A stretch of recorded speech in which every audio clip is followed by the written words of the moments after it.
Jepang di Indonesia.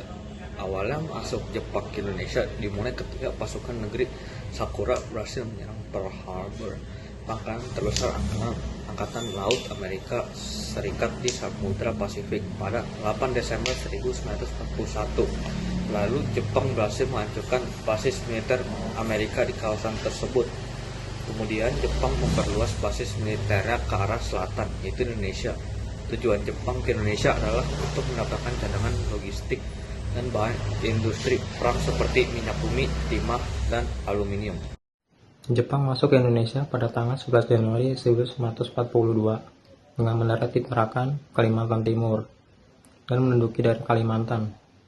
Jepang juga menduduki wilayah-wilayah lain di Indonesia, yaitu Pontianak pada 29 Januari 1942, Samarinda pada 3 Februari 1942, dan Banjarmasin pada tanggal 10 Februari 1942. Pendudukan Jepang pun meluas hingga ke seluruh Pulau Jawa dan berhasil membuat Belanda menyerah tanpa syarat pada tanggal 8 Maret 1942 dalam perundingan Kalijati yang terjadi di Kalijati, Subang, dengan ditandatanganinya perjanjian Kalijati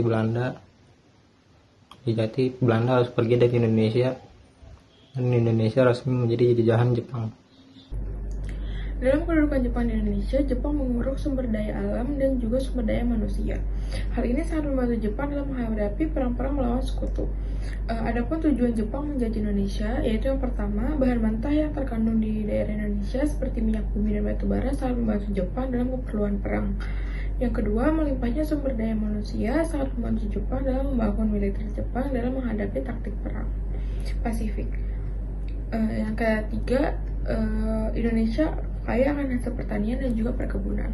Sambutan rakyat Indonesia kepada Jepang, awalnya Jepang mendapat sambutan baik dari rakyat Indonesia karena dianggap telah membebaskan Nusantara dari jajahan Belanda. Jepang mengambil simpati rakyat dengan memberikan janji kemerdekaan bagi Indonesia dan mengusir Belanda dari Indonesia, serta seolah mendukung perjuangan kemerdekaan Indonesia dengan memutar lagu Indonesia Raya dan menyetujui bendera merah putih untuk dikibarkan di samping bendera Jepang.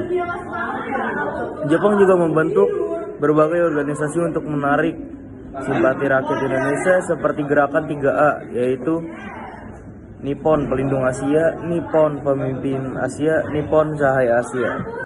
Selain gerakan 3A, ada juga Majelis Allah Indonesia, MIAI, atau Majelis Syura Muslimin Indonesia atau Masyumi, yang didirikan pada tanggal 22 November 1943 di bawah pimpinan KH Hasyim Asja'ari.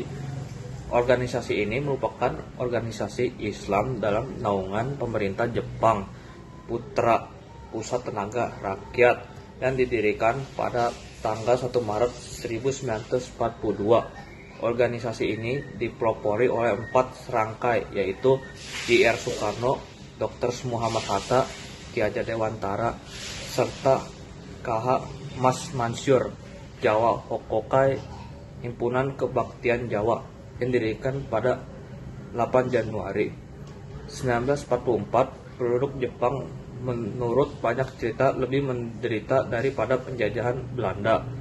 Jepang mengambil paksa semua hasil pertanian, akibatnya kelaparan dan wabah penyakit melanda. Dikarenakan bahan makanan serta pakaian sulit dapat, Jepang juga menerapkan sistem kerja paksa layaknya pada pemerintahan Belanda. Sistem kerja paksa di zaman penjajahan Jepang disebut Romusha. Tugas Romusha adalah membangun sarana prasarana untuk dimanfaatkan Jepang seperti jalan, jembatan, serta lapangan udara. Kedudukan Jepang di Indonesia itu memberikan dua dampak, yaitu dampak positif dan juga dampak negatif. Dampak positifnya itu adalah diperbolehkan pemakaian bahasa Indonesia sebagai bahasa nasional.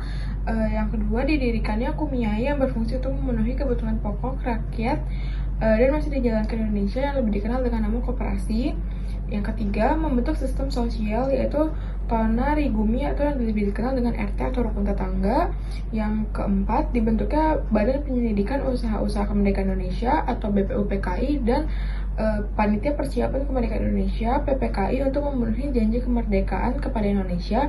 Dan yang kelima, memberikan latihan kemiliteran dan membentuk organisasi militer serta semi militer seperti peta atau pembela tanah air yang akan menjadi cikal bakal TNI.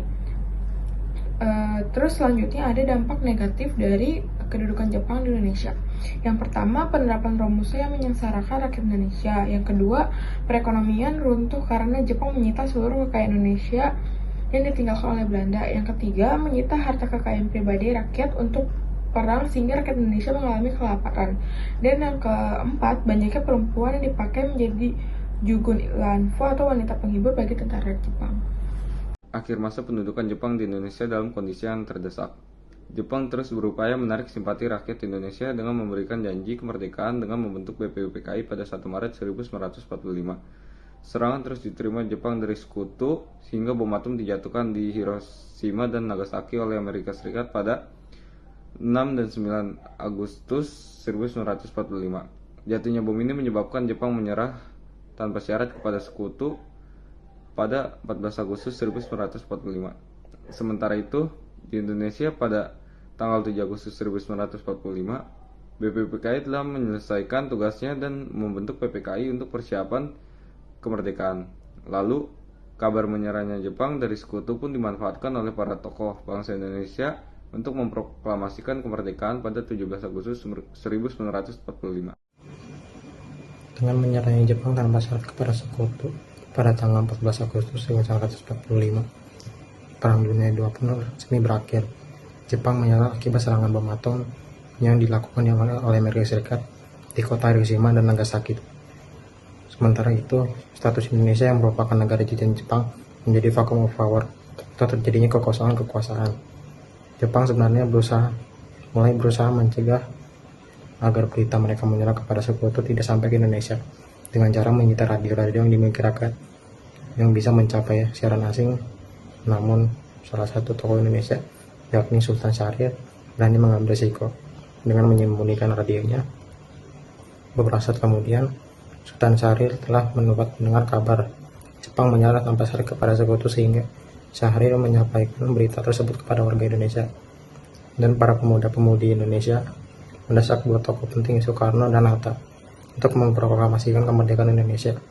Kabar Jepang menyerah kepada sekutu membuat golongan muda ingin segera memproklamasikan kemerdekaan Indonesia. Namun golongan tua tak bersependapat, sebab golongan tua memproklamasikan kemerdekaan harus melalui panitia persiapan kemerdekaan Indonesia atau PPKI. Sementara golongan muda menolak karena PPKI adalah lembaga buatan Jepang. Menurut golongan muda, proklamasi kemerdekaan melalui PPKI sama saja dengan menginginkan kemerdekaan dengan campur tangan Jepang. Para golongan muda ingin kemerdekaan Indonesia dilakukan atas pengorbanan dan perjuangan rakyat Indonesia sendiri, bukan atas campur tangan Jepang. Namun golongan tua termasuk Soekarno dan Muhammad Hatta tetap menolak.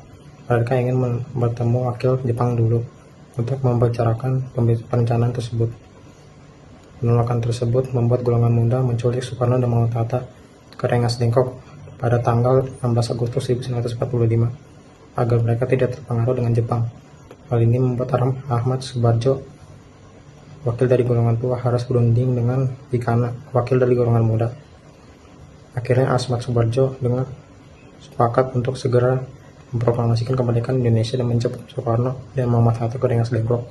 Setelah kembali ke Jakarta dari Rengas Dengklok, Soekarno dan Muhammad Hatta menemui Mayor Jenderal Motoshi Nishimura untuk meminta kemerdekaan, tapi ditolak. Sebab Jepang sudah terlanjur menekan perjanjian dengan sekutu. Penolakan dari Jepang membuat Soekarno dan Muhammad Hatta akhirnya mempercepat proklamasi kemerdekaan Indonesia, sehingga teks proklamasi pun segera disusun.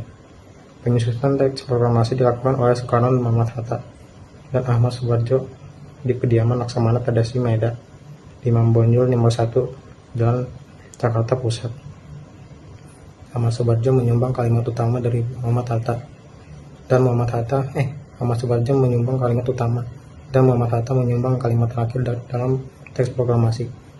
Soekarno menuliskannya teks proklamasi tersebut. Kemudian Soekarno dan Muhammad Hatta menandatangani teks proklamasi atas usul Soekarno dan menyerahkan naskah tersebut ke Sayyidu Melik untuk diketik dengan beberapa perubahan yang disepakati.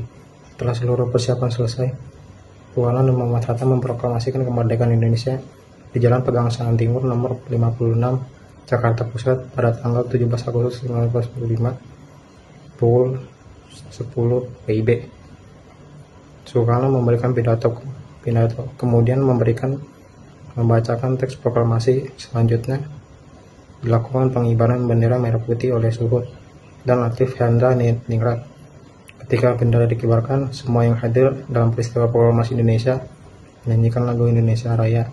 Adapun bendera merah putih yang dipakai adalah hasil jahitan Fatmawati.